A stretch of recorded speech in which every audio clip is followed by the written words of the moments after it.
থাকবে না এটা করতে? না আচ্ছা, এটা এটা শিখেছো কোথায়, ইউটিউব থেকে নাকি? না না, এ আবার ইউটিউবে শেখার কি আছে? এ তো মানে মন থেকে করেছি বাবা, এটা কোনো কোথাও থেকে শেখা নয়। আর বৌমাকে কি তুমি রান্না করে খাও নাকি? বৌমাও রান্না করে, ভালোবাসে রান্না করতে, কিন্তু ও লয়ার, আমার বড় ছেলে লয়ার, ওরা সব কাজে বেরোয়, থাকি আমি একাই বাড়িতে। আর সেই সময় কি করি, আমার হবি আছে সেলাই করা, সেই সব নিয়ে আমি সময় কাটাই। বাহ। আর এই বাড়িতে কে থাকে, মা একাই? এই বাড়িতে এখন মা একা।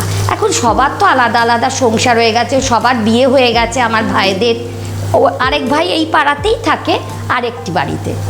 একদম শহর কলকাতার বুকে যেমন বনেদিয়ানা এখনো ছাপ রেখে যায় এই সমস্ত বাড়িগুলোতে, তেমনও না একাকিত্ব একটা খুব বড় সমস্যা এখন। কিছু করার নেই, এটা খুব বাস্তব যে যার সংসারে ব্যস্ত হয়ে যাবে, ছেলেমেয়েরা যারা ওয়েল এস্টাবলিশ তারা বাইরে চলে যাবে।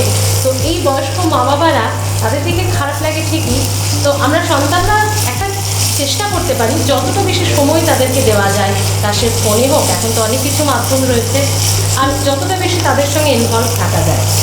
এই বয়সটা খুব কষ্টের সত্যি, যে সবাই সবার কাজে ব্যস্ত, একদম বাড়িতে একদম।